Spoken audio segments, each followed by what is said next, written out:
Hello students, good morning to all of you. Students, आज के इस वीडियो में हम डायमेंशनल एनालिसिस पर कुछ न्यूमेरिकल्स के लिए सॉल्व करेंगे, जो कि आईएससी और सीबीएसई बोर्ड के स्टूडेंट्स के लिए काफ़ी इम्पोर्टेंट है। तो स्टूडेंट्स, हम शुरू करते हैं सबसे पहले फर्स्ट क्वेश्चन के साथ, जो है if the dimension of length. Question first, if the dimension of length are expressed as if the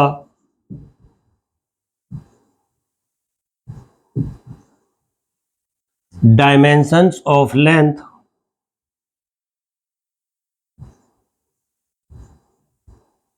are expressed as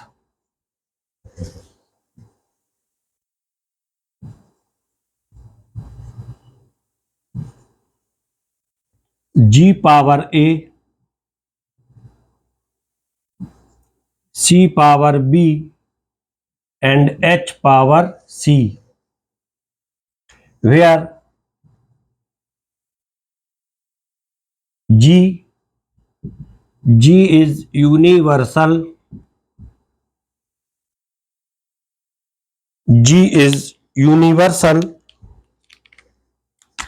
gravitational constant,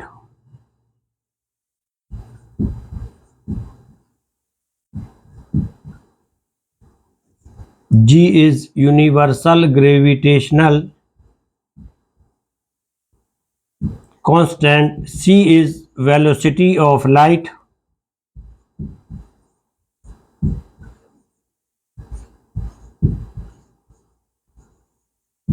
and h is Planck constant.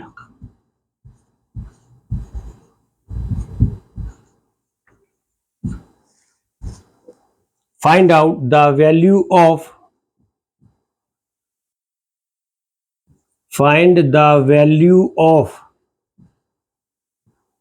A, B and C। तो students, इस question को solve करने के लिए हम सबसे पहले जो क्वांटिटीज इसमें दी गई हैं उसकी डायमेंशन लिखते हैं। For example, dimensions of length.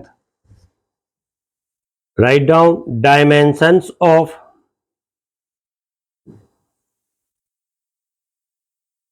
Length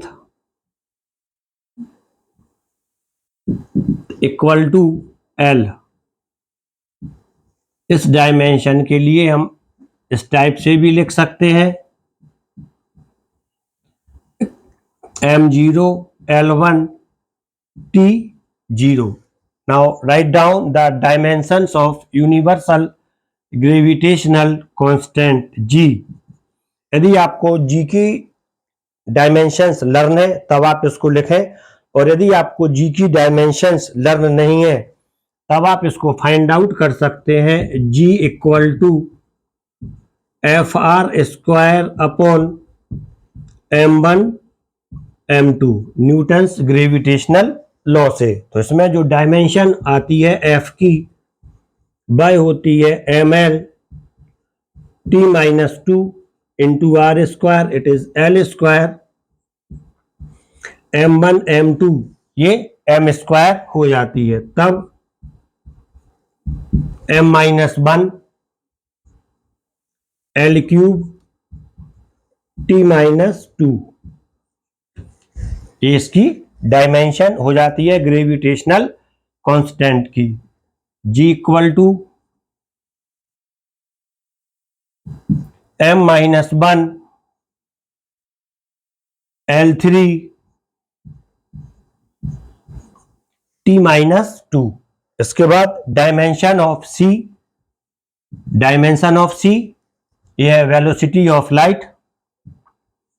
कोई भी वेलोसिटी हो, डायमेंशन हमेशा LT माइनस बन रहेगी। इसके बाद आती है H, प्लैंक कांस्टेंट। और जब आपको प्लैंक कांस्टेंट की डायमेंशन फाइंड आउट करनी है तब E equal to H nu से आप इसकी डायमेंशन फाइंड आउट कर सकते हैं, जहां पर न्यू फ्रीक्वेंसी है, H equal to E upon mu होता है, और इसकी जो डायमेंशन आती है H इक्वल टू वो होती है energy ml square T minus 2 upon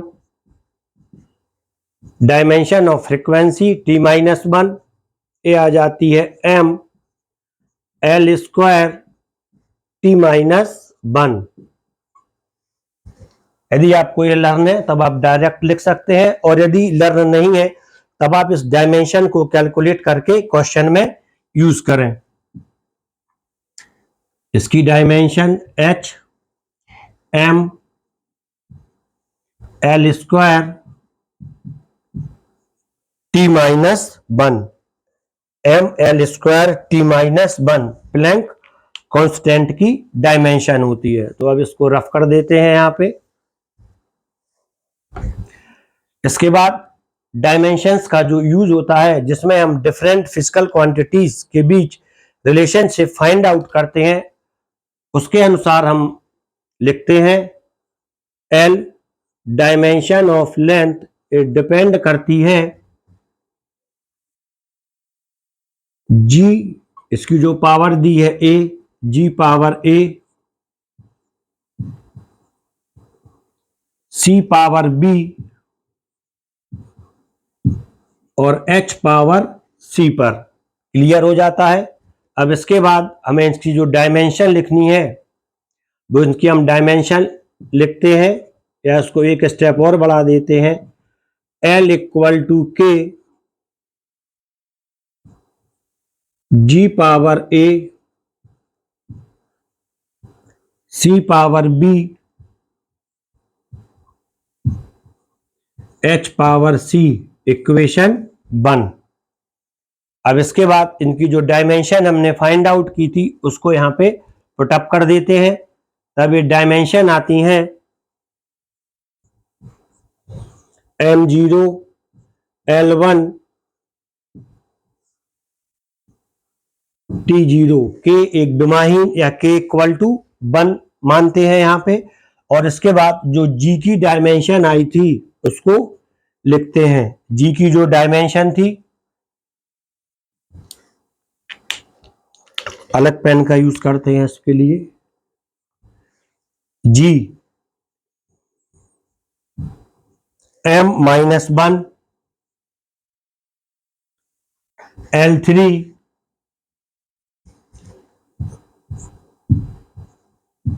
T-2 power A। इसके बाद डायमेंशन ऑफ C की जो डायमेंशन थी LT-1 पावर B। इसके बाद प्लैंक कांस्टेंट H, इसकी जो डायमेंशन आई थी वो थी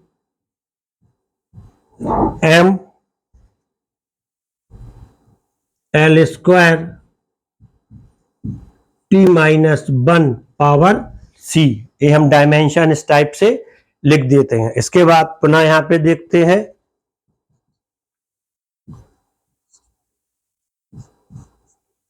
m पावर 0 L1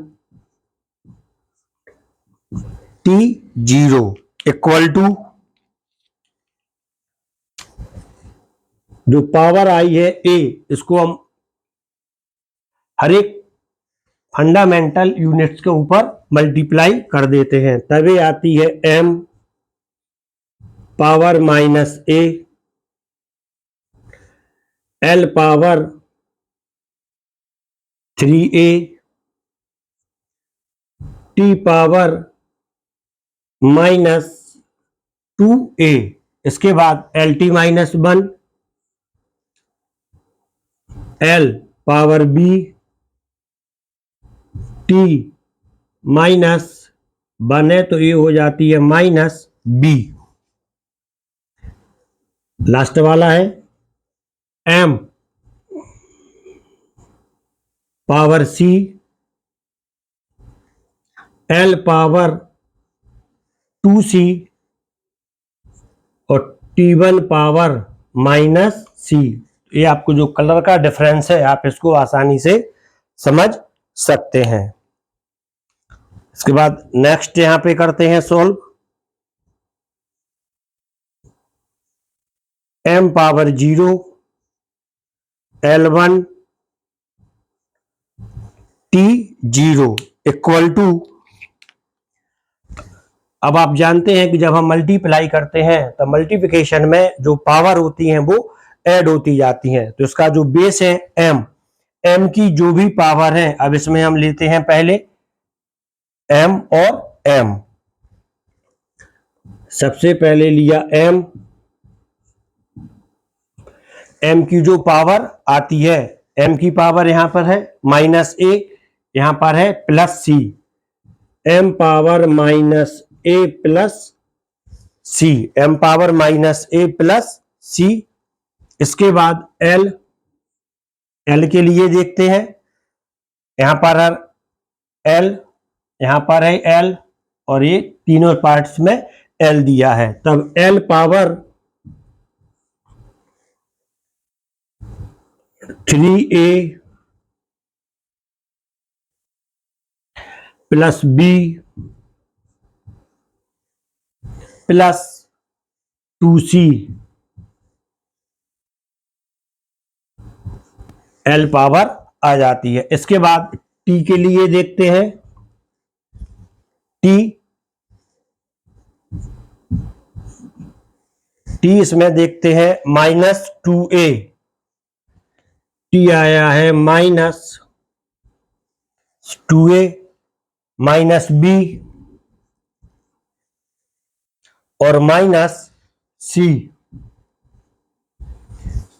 ये पावर इस तरह से बन जाती है, m power -a plus c, l power 3a plus b plus 2c, t power -2a -b -c। इसके बाद हम इसकी पावर की आपस में तुलना कर देते हैं। m की पावर यहां पर आता है -a plus c equal to 0। इसी l और l की तुलना करते हैं दोनों बेस में, तभी आता है 3a plus b plus 2c, l की पावर यहां पर 1 है तो इक्वल टू 1 आ जाएगा। इसके बाद -2a minus b minus c equal to, t power यहां पे 0 है, t पावर 0 हो जाता है। तो हमें 3 इक्वेशन प्राप्त हो जाते हैं, इक्वेशन 1, इक्वेशन 2 और इक्वेशन 3। तो स्टूडेंट्स यहां तक आपकी क्लियर हो गया है कॉन्सेप्ट। अब इसके बाद हमें जो वैल्यू फाइंड आउट करनी है ए बी और सी की, हम वो वैल्यू फाइंड आउट करेंगे। और इसके लिए हम जो तीनों इक्वेशन यहाँ पे हमें मिले हैं, -a plus C equal to 0 equation 1, 3a plus b plus 2c equal to 1 और -2a minus b minus c equal to 0, इसका हम यूज करेंगे। इसको यहां से रफ करते हैं। अब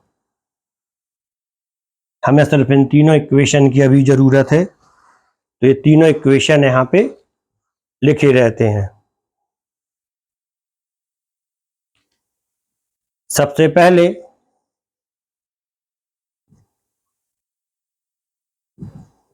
from equation 1 and 3,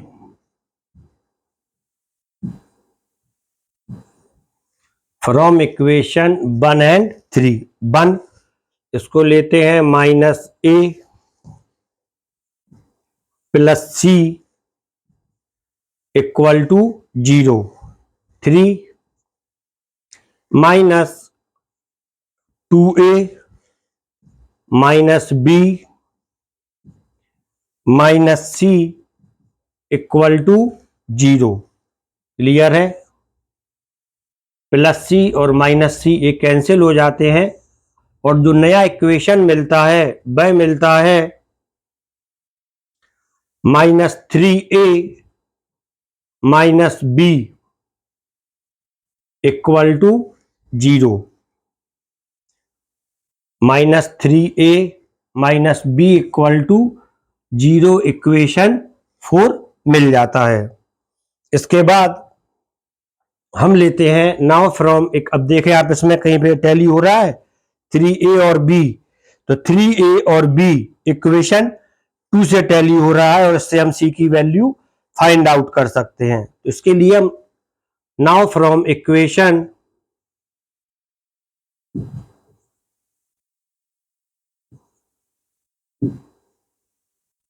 equation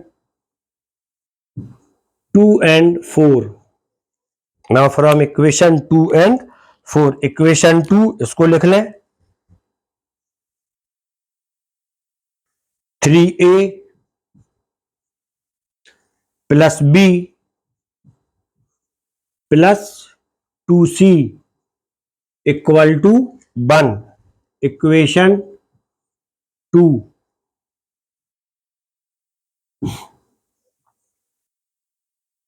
equation 4 -3a minus b equal to 0, equation 4। दोनों कैंसिल हो जाएंगे, यहां पर आता है प्लस 2c इक्वल टू 1, इससे वैल्यू आती है c की, c इक्वल टू 1/2, ये c की वैल्यू यहां से हमें मिल जाती है। इसके बाद इसकी जो c की वैल्यू है वो हम इक्वेशन 1 में पुटअप करते हैं। Equation 1 -a plus c equal to 0, -a plus c इसकी जगह पे पुटअप करते हैं प्लस 1/2 इक्वल टू 0, तब -a इक्वल टू -1/2 अर्थात a इक्वल टू 1/2। तो स्टूडेंट्स अभी हमें a और c इन दोनों की वैल्यू फाइंड आउट हो चुकी है, इनकी वैल्यू हमें मिल चुकी है a और c। अब हमें सिर्फ b की वैल्यू फाइंड आउट करना है, तो हम किसी भी इक्वेशन में चाहे सेकंड में चाहे थर्ड में इसकी वैल्यू रख देते हैं तो हमें c की वैल्यू फाइंड आउट हो जाती है। Now putting the value of a and c in equation third, equation third में रख देते हैं इसको, इक्वेशन सेकंड में रख देंगे तब भी इसकी सेम वैल्यू आती है। Equation third -2a minus b minus c equal to 0, -2 a की वैल्यू 1/2, b की वैल्यू फाइंड आउट करना है हमें, -b minus 1/2 equal to 0, clear है, -2/2 minus b minus 1/2 equal to 0, ये आ जाती है -1 minus b equal to 1/2, clear हो जाता है। इसके बाद b इक्वल टू, यहां पर 1/2 ये माइनस है, साइड चेंज होगी, इसकी आ जाएगी प्लस, अपॉन इसको प्लस कर दिया, 1/2 और माइनस b इक्वल टू है, साइन का ध्यान रखना है यहां पे। एलसीएम 2 आएगा, यहां पर आता है 1 + 2 equal to 3/2, minus b equal to 3/2, तब b इक्वल टू -3/2। तो स्टूडेंट्स हमें यहाँ पे a, b और c तीनों की वैल्यू फाइंड आउट हो जाती है। a इक्वल टू इसमें आता है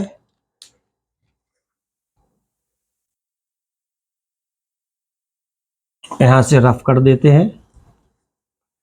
जो ए की वैल्यू आती है ए इक्वल टू 1/2,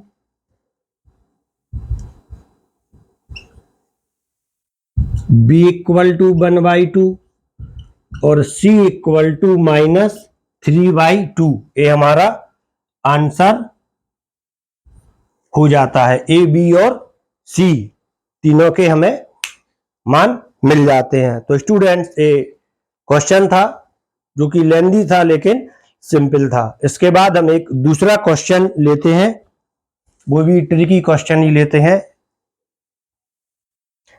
ये आपकी समझ में आ गया होगा, आप इसको क्लियर कर सकते हैं। इसके बाद एक सेकंड क्वेश्चन, क्वेश्चन नंबर 1, आप इसको लिख लें और इसका स्क्रीनशॉट भी ले लें।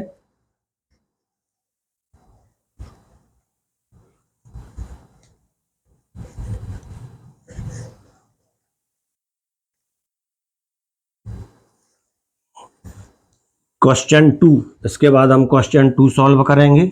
देखते हैं क्वेश्चन 2 क्या है।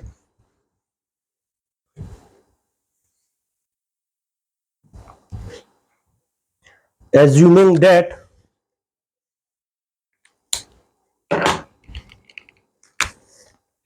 that ए मानते हुए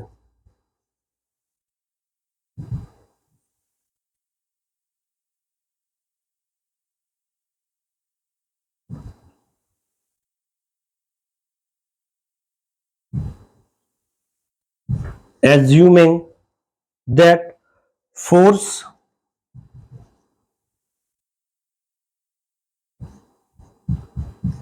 length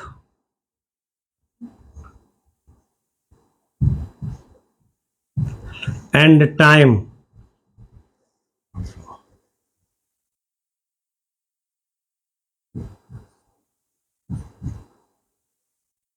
t as fundamental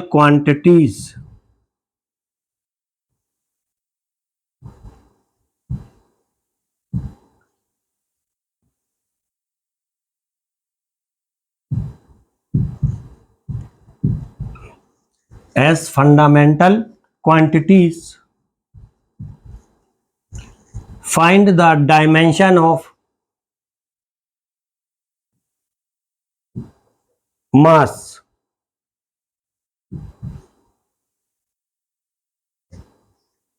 m।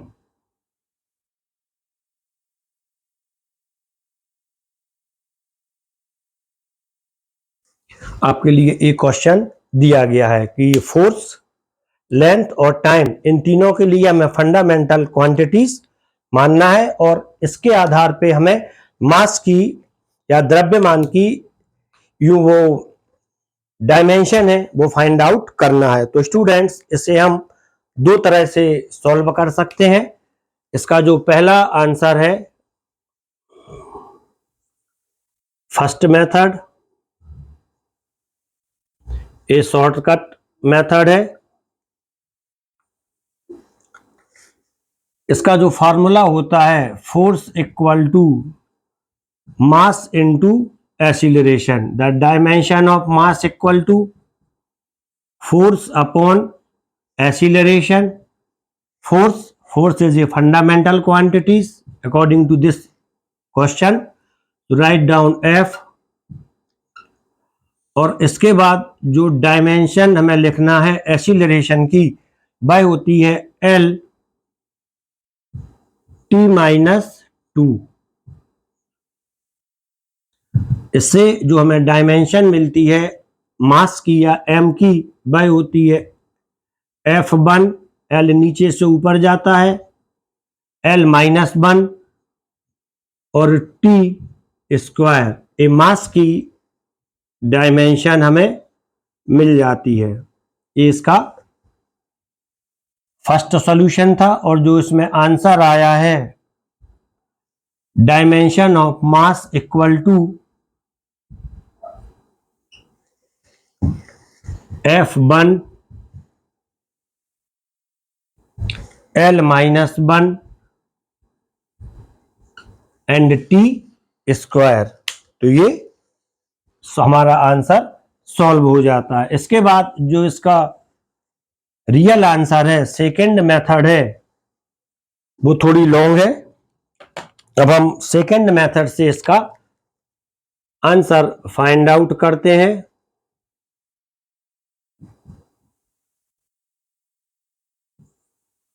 Second method से सबसे पहले हमें जो फिजिकल क्वांटिटीज है, इसके बीच में जो डिफरेंट फिजिकल क्वांटिटीज हैं उनके बीच में जो रिलेशन फाइंड आउट करना होता है, उसी मेथड का हम यूज करते हैं। तो सबसे पहले इसकी डायमेंशन लिखते हैं। Dimension of force, dimensions of force, जो इसकी रियल डायमेंशन होती है फोर्स की डायमेंशन, m इंटू ए, मास इंटू एक्सीलरेशन, ये हो जाती है m l t माइनस 2। इसके बाद dimension of length, dimension of length ये हो जाती है l, and time, dimension of time ये हो जाती है t, and the dimension of mass m,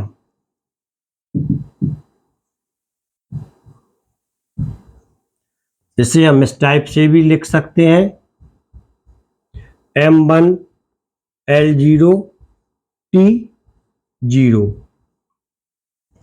तो स्टूडेंट्स, जो डिफरेंट फिजिकल क्वांटिटीज होती हैं उनके बीच में रिलेशन फाइंड आउट करने के लिए मानते हैं कि जो मास है m,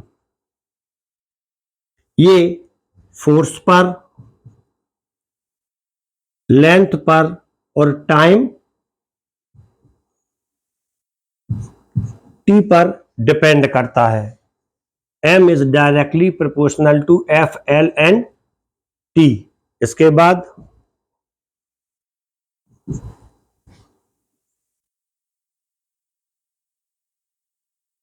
सपोज किया f power a, l power b ये माना और t पावर c हो जाता है। यहाँ पे जो डायरेक्टली प्रोपोर्शनल होता है इसको हटाने के लिए f equal to k equal to 1 और डायमेंशन लेस कांस्टेंट है। f power a, l power b, t power c, equation 1 हो जाता है। इक्वल टू m, फोर्स की dimension, m l t minus 2 power a, l power b और t power c। इस तरह से हमने इसकी डायमेंशन लिख देते हैं। यहां पर m की भी डायमेंशन लिख देते हैं, m इक्वल टू, इसकी डायमेंशन इक्वेशन 1 में पुट अप कर देते हैं। इसके बाद इनकी जो पावर होती है वो लिखते हैं m, ए से मल्टीप्लाई करते हैं, इसकी पावर है m power a, l power a, t power minus 2a।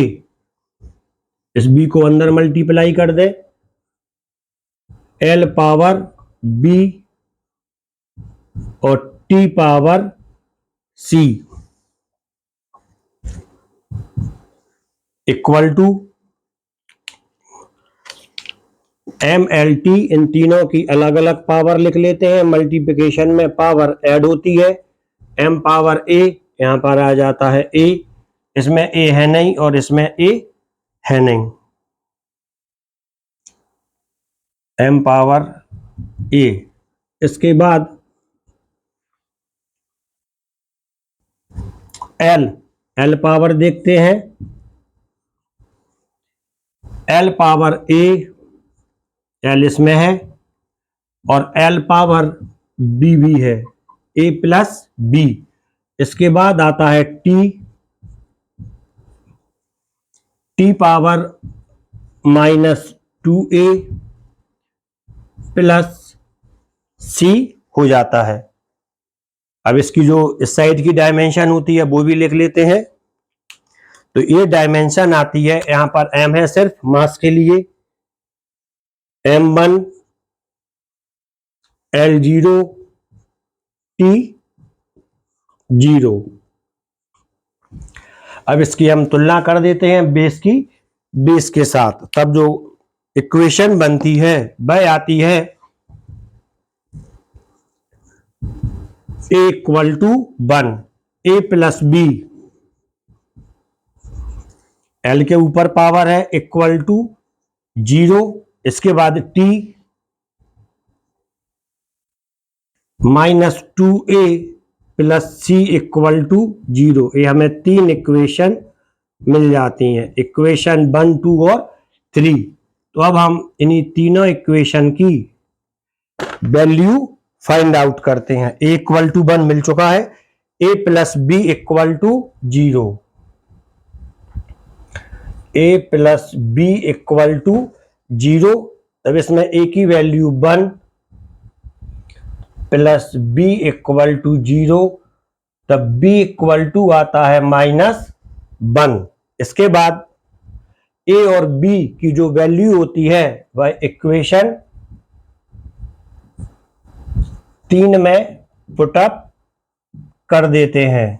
Put the value of a and b in equation 3, -2a सिर्फ इसमें a की रखना है, यदि b की भी रख b तो इसमें है ही नहीं, इसमें सिर्फ a की वैल्यू पुटअप कर दें। इसमें 2a plus C equal to 0, clear है। -2 into 1 plus C equal to 0,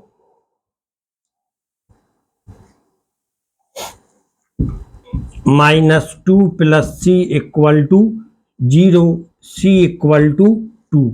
तो हमें तीनों की वैल्यू मिल जाती है, ए बी और सी की। इसमें जो ए की वैल्यू आती है ए इक्वल टू 1,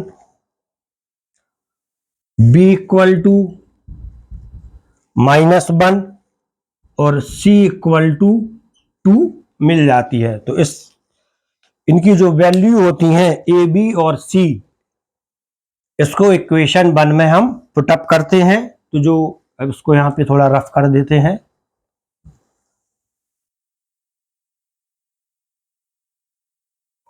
तो जो इक्वेशन 1 है, m इक्वल टू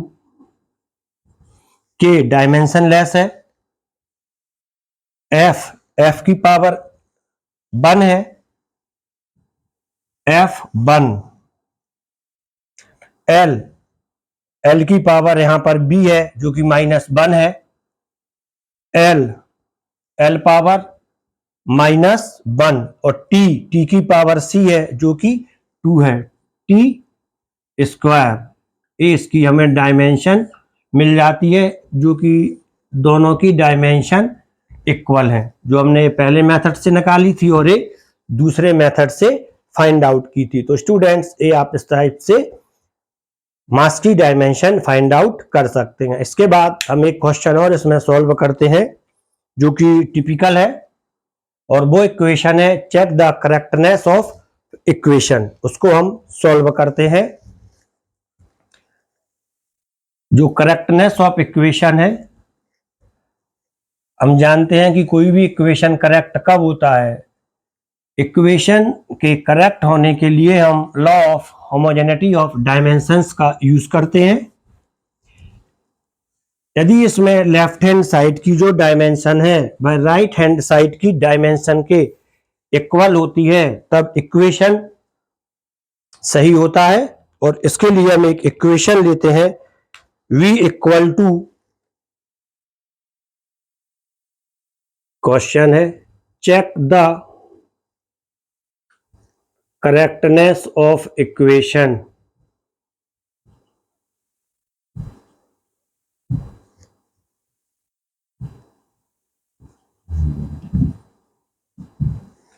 वेयर बोले इक्वेशन तो लिख लें तब तो वेयर आएगा। Check the correctness of equation v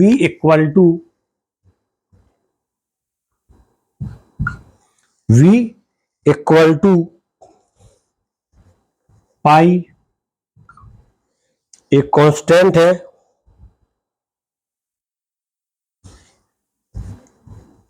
p r power 4 and upon 8 eta a viscosity coefficient है इनटू L। जहां पर जो V आया है volume of, V is the volume of liquid flowing per second mean upon T होता है, ये आपको ध्यान रखना है। इसके बाद जो P आया है, P इज प्रेशर डिफरेंस, जिसको हम लिख सकते हैं P is pressure and R is radius and viscosity coefficient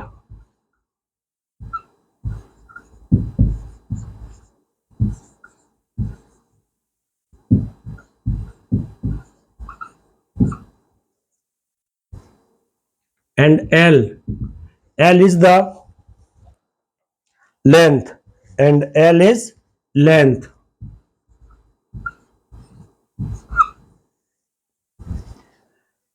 तो इसमें हमें सबसे पहले इन जो फिजिकल क्वांटिटीज इसमें दी हैं, हमें इसकी डायमेंशंस लिखना है, और जो डायमेंशंस आती हैं वो सबसे पहले लिखते हैं हम L, dimensions of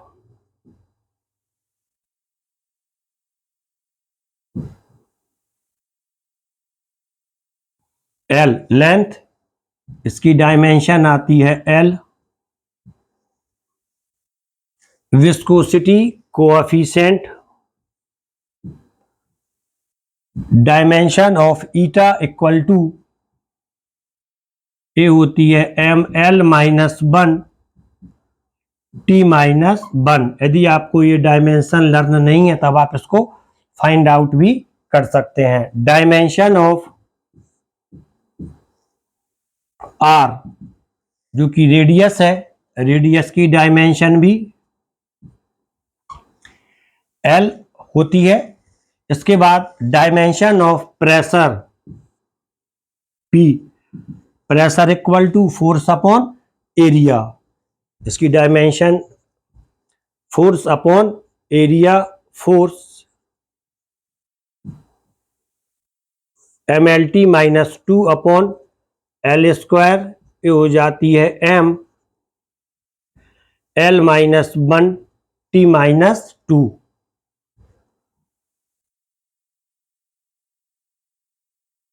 m L minus 1 t minus 2। Clear है? Dimension of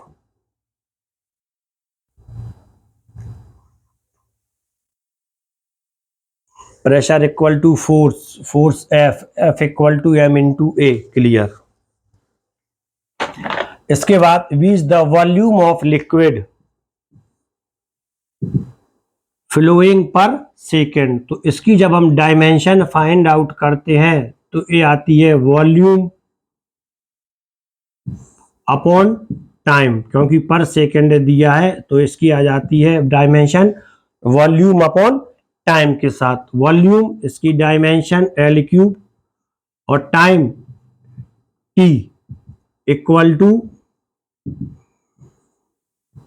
L3 T minus 1, ये इसकी डायमेंशन हो जाती है। अब नाउ इसके बाद हमें जो इसका फार्मूला होता है वो लिखना है, और फार्मूला लिखने के बाद